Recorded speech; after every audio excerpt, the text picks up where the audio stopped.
président est indépendant, ou aza intègre, Kabouya n'engage son gâté, tout le monde qui en haut.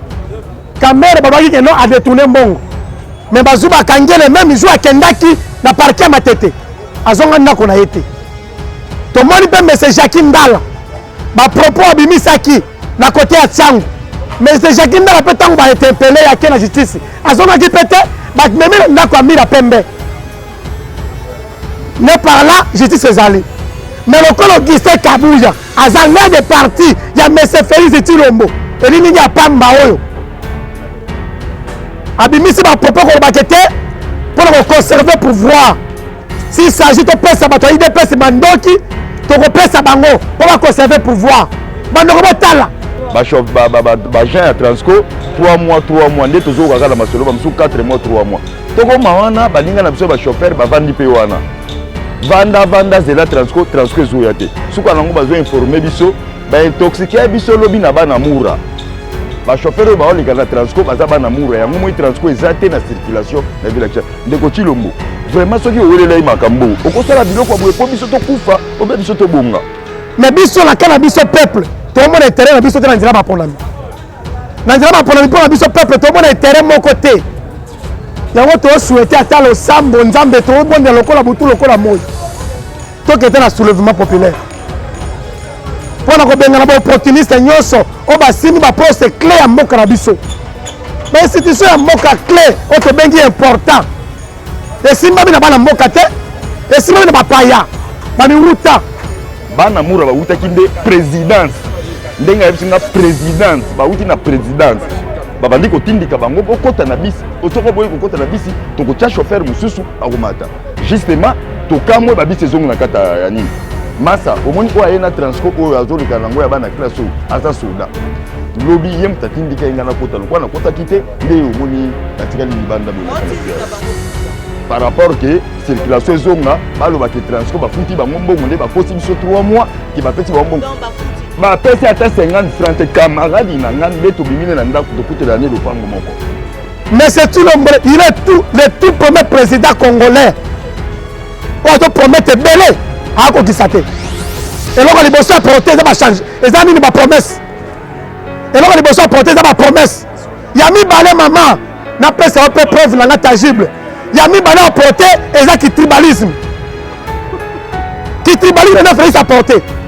En ayant remis balai wana, Félix apporté l'autre mon côté. C'est dit à l'inhibition population. Tata n'a y a l'obaki d'abord population. Population a souffrir. Biso tozonyoka makasi mais ya zoko sepela na kasi banda azwi pouvoir asali soko 1000 voyages mbongo wana ye moko population azosouffrir sio tukofote ye prochainement na nini oyo ngabe ke président te mena bien ke vie aka dene de bavatiri de kumba mboko na ndenge des de bavatiri crime continue na mboka na ndenge bavatiri. Oh, ça te vient, mais ce qui est la cité, comme on a éclaireur, Koulouna, a commis éclaireur, a qui a suicide, a qui a qui bomangoté, a qui a qui tonaté, a commis soda dans suicide, oye, a kokanga moutada dans souki, soukité, et localité, taïbazité, suicide, boké foutele, amande, abima. Donc, autant moutou sans effraction. Alors que, étant de droit, l'amboka, la biseau, tout le monde a monté, tricage et zébélé.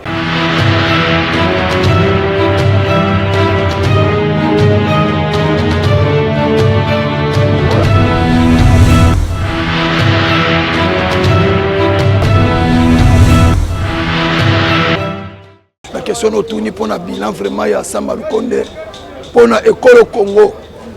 Maman, bilan ya Samba Lukonde est négatif. Na ba critère nyonso. Cause ya négativité. Ya pouvoir ou ya gouvernement ya Samba Lukonde. Maman ezali mauvaise élection en 2018. Nde cause ya makambu nyonso. Pamba te légitimité na maboko ya Chilombo ezalité. Gouvernement ya Ulokamba ezalaki gouvernement kokosa biso ete ezali FCC moto ako bloqué.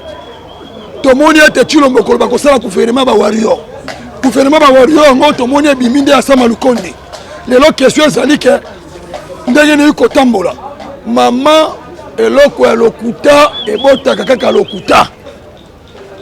lokola Tshilombo comme président à Lokuta c'est que gouvernement na yepe et kozala kaka bato à Lokuta to mona qui état de siège Sama Lukonde parmi ba pelayable o ba pesa ki na ye kokoti sa kimia na niveau ya este pour te bato ba okufa belé kuna jusque là état de siège et le comment kota moréaté sur la vie sociale il y a peuple congolais maman catastrophe biloko komata butu pe moi na likambo tali ba loyer balobaki na biso été garanti comme il y a 3 mois maman kene ko faire fier ba garantie soki ba 12 mois ba 10 mois donc ezali une catastrophe ya kosakana te maman donc eloko moko malonga na gouvernement Sama Lukonde oto koloba ete asali ya malamu boye ezali te nyoso mabe na mabe eloko na kosenga na gouvernement ya Sama Lukonde pona bambulu etikali na keso tuninga maman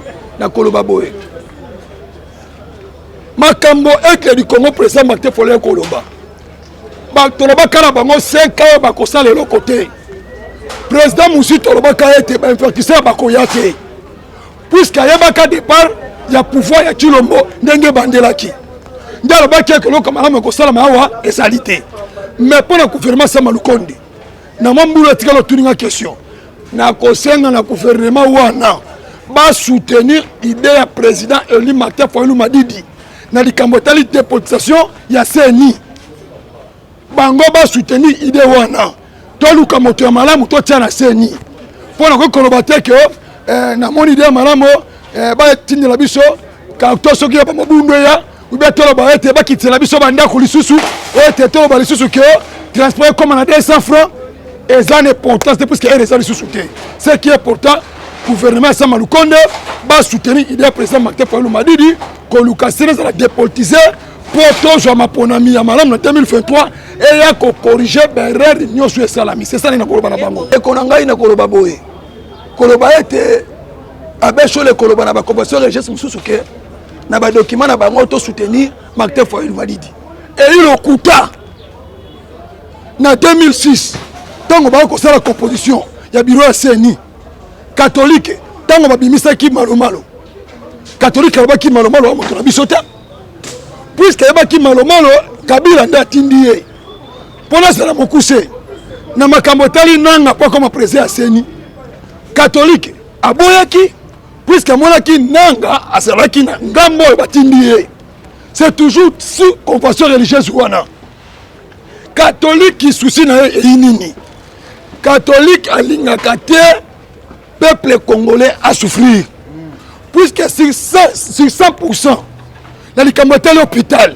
école ba mukilikili catholique aina 50% na kati ya mboka na biso 50% yango monaka ete toluka eloko ya malamu oyo toyi kosala totia moto ya malamu na CENI mpo mapona meleka malamu na kati ekolo Martin Fayulu Madidi akoki jamais kointoxiquer bayi catholique ke bo fote ngai bango bayi ba chrétien baza en politique baza na kati ya politique te Fayulu aza politicien jamais akopesa bango mbongo wana ezali jeu ya bato bayi na mauvaise foi mpona koluka kodétruire toujours Congo moto azali na baide ya bacorruption ezali Tshilombo eyebani eloko wana mpe soki koloba ndenge ndeko wana oti koloba boye ezali manipulation plutôt euti epa Tshilombo ça ekomi kotinda bato na ye baluka kobebisa crédibilité ya abe Chole na ya président Martin Fayulu Madidi Chole azali chrétien président Fayulu ayi politicien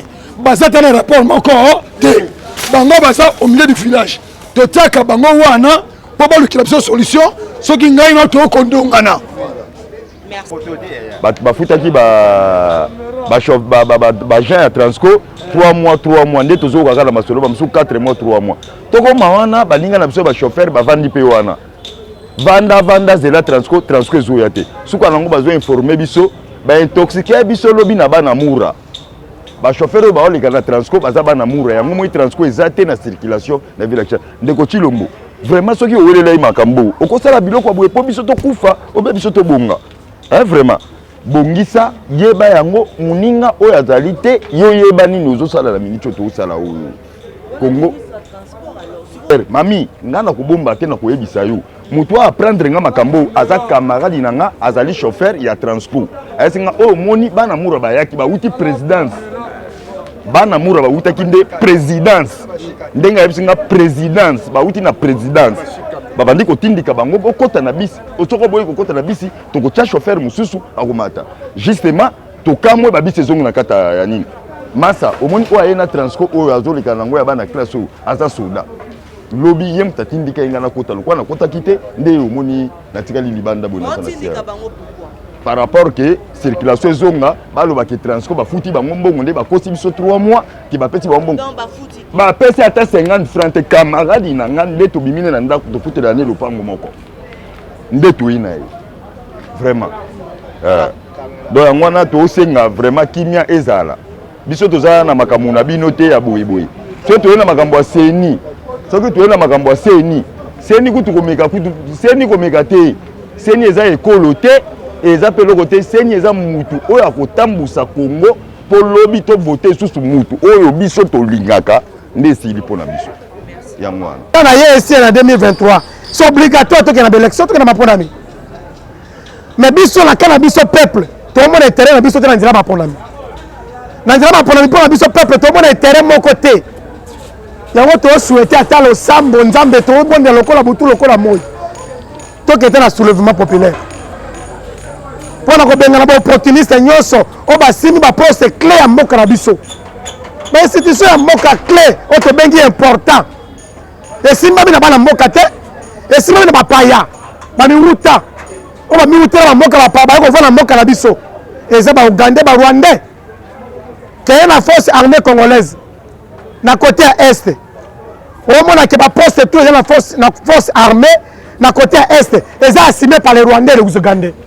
Mais vous voulez que nos qui maison na partie est ils ont ndenge ni pendant que ba occuper mo kana biso yango mama tatiana ko biso polele eza bo senga na biso peuple te mapona beza ndenge mo be ko likonzi ya mboke lobi qui après 5 il faut que na mapona mais ça souhait na biso te auto souhaité te et que d'ici 2023 to que kana mapona biso peuple te souhaité bongo te mais bozolo oui que justice à Congo pour le moment to lo bango attends mais c'est tu l'ombe no ka contrat kango alors il n'y a pas un bon justice dans Katamboka. Oui, il a raison. Mais il y a bongo que justice à Malonga dans Moka na bisote. Parce que c'est Augustin Kabouya. S'il avait vraiment la justice dans Katamboka na biso, justice soit indépendant, ou aza intègre. Kabouya n'a pas son gâté. Tout le monde a qui en haut. Kamere babaki que non a détourné bongo. Mais bazuba kangele même joue à Kendaki na parquet ma tête. Azonga ndako na été. Tout le monde peut me dire Jacques Ndala.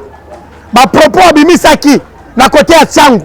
Mais c'est Jacques Ndala peut tant ba interpeller à la justice. Azona qui pété ba même ndako amira pembe. Ne par là justice ezali. Mais le col Augustin Kabouya azalé de parti ya monsieur Félix Tshilombo. Elini ya pamba oyo. Abimisi ba propos ko bakete pour conserver pouvoir.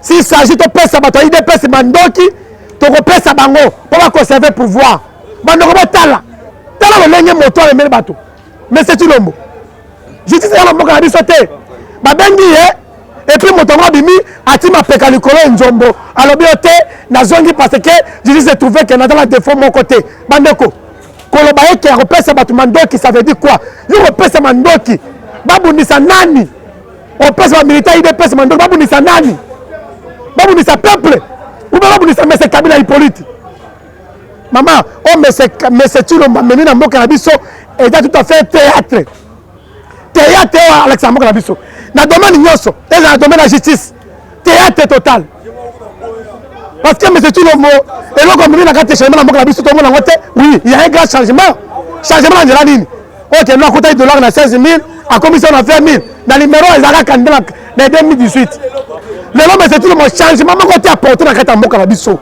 to que répète aux n'est pas Naza n'a pas de preuve tangible on a l'accès monde que non Félix a apporté rien comme du changement dans mon Kalabiso. Preuve à Liboso. Mais c'est tout il est le tout premier président congolais. On doit promettre belé à Kokisate. Et là, Liboso a apporté ça va changer. Et ça, il n'y a pas promesse. Et là, Liboso a apporté ça va promesse. Il y a mis balé maman. na pesa ope preuve nanga tangible ya mibale apporté eza ki tribalisme na Félix apporté en meilleur bango mibale wana Félix apporté loko moko te comme changement na kati ya mboka na biso oyo tozelaki na 2018 tovotaki numéro 4 et que azala réellement changement pour la Congo mais le contraire lelo il y a que la continuité à système ya M. Kabila il y a que la continuité baoccupant mboka na biso vraiment napesi longonya na bayi mboka oyo bazonga na kati ya mboka to mpe libanda ya mboka biso toza toujours na kati ya dénonciation toza continue kodénonce mabe ya baoccupant mabe ya complicité ya un congolais qui est en complicité avec baoccupant na kombe ya M. Félix Tshilombo elilingi ya pamba la personne qui est au service ya M. Kabila Hippolyte il est au service ya M. Kagame Bemba na Katumbi baza ba opportuniste mama kokota na nzela bato wana te baza ba opportuniste total na pesa banzela ni Bemba lekani Bemba leki banzela ebele eza nzela liboso akende te Bemba na toujours esika kanyaka ezali so kanyaka eza kuna te Bemba okende te na yebi mabala ebele Bemba asali bana mbusa ya mwisi na kota Kivu kuna na rebellion na ye basuka na mbusa ya mwisi ndeni babeba te musa ya mwisi bengana na Beni Bemba il a jamais que ça libala esika mbongo ezangi eza ndenge ya Bemba Katumbi c'est un politicien commerçant eza makambo bangi na bato wana te bango bakeli olukane kanyaka en tout cas bayi diaspora mpe bango bawa katikati ya mboka so bazwa ngai à travers numéro na ngai ya WhatsApp to mpe appel normal kopesa biso bacontribution makanisi bacontribution baide olingo opesa biso à travers ce numéro opesa ngai numéro na ngai yango 097 066 41 08 097 066 41 08 par WhatsApp so komeli ngai ou bien par appel normal contribution to kopesa makanisi ba idée ya ndeni ya lutte toza na ngo poto luka changement na mboka na biso zonga à travers ce numéro là merci beaucoup Tshisekedi azoko tina bato osala bato enlèvement na lobi mingi te avant-hier basali mutu enlèvement batie na kati ya voiture soko force na biso ezalaki te mbele batiki mutu wana te biso tovotaki ye mpona population yazo néglige population akosi biso alobi bokosomba soso na $10 $10 yango soso biso toza kokufa abomi wenzi bana oyo bazalaki kobikila ye abomi wenzi sala wenzi asalaka te alors ye azokonyokola biso lokola flama azalaki nakanisi ke bino botalila biso biloko oyo wenzi oyo biso tozobikila abomi grand marché abomi yango flama atikaki eza eswar eza ye te ye abomi yango seki alingi biso population te tata na ye alobaki d'abord population azosouffrir biso tozonyokama makasi me ye azokosepela na kasi banda azwi pouvoir asali soko 1000 voyage mbongo wana ye moko population azosouffrir siko tokovote ye prochainement na nini enlèvement pamba siko enlèvement oyo azosala na nani nakanisi nazali besoin koyebisa bino biloko wana soko mpe bokolakisa bolakisi oyo aza na mutuna atuna na korépondre mboti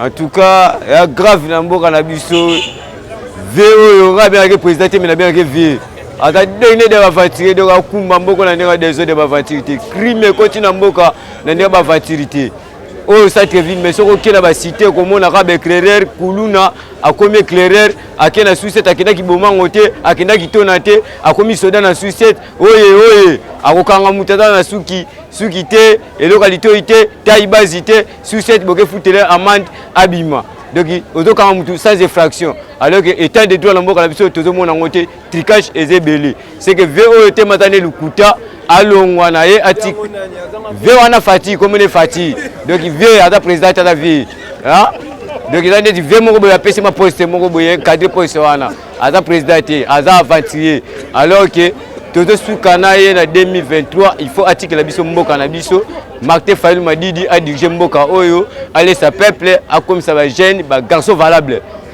ngana lo ba rebelité na sukira wana mbote papa journaliste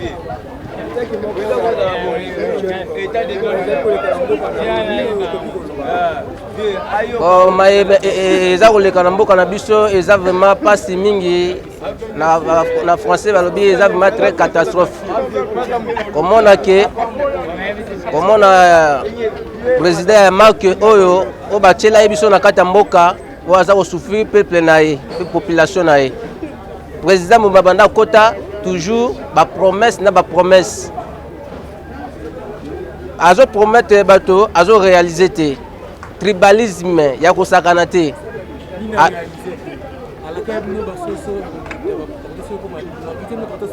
papa journaliste président aza lokuta ya kosakana te donc le seul président on a monaye a promettre belé pe a réaliser te lokuta munene tié eza monsieur Fachi si bebe ngaido Fachi to na ibaka Fachi ngwa benga kaete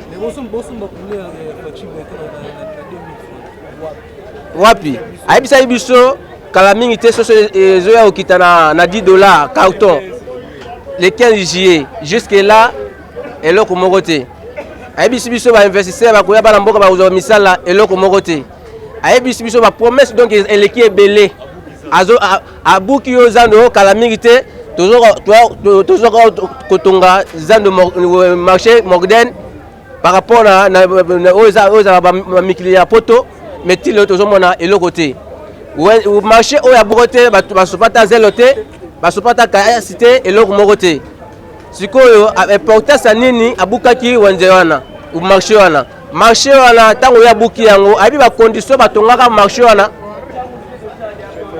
marché ba belge batiki yango ba ba condition oyo batongaka par rapport na ye ndenge ya kubuka lelo alobi ke azotonga ya bien est-ce que kotonga ya kotonga ekoleka ndenge ezalaki liboso et puis dans l'efficacité on a ba voiture na mwana président moko boité ngaka pona ngala ba ke Fachi il faut acha ministre ya ba promesse il faut acha ministre ba promesse ole ke moko promettre bato atinda saka za ba besoin ba promesse akenda ayabisa ministre te kenda ko promettre bato ateza la la rote mais yenet yaza mo konde ba promesse a créer loko wana e ko sunga pe biso na kati mboka po so ngozo mo promesse moko boye okipa ministre wana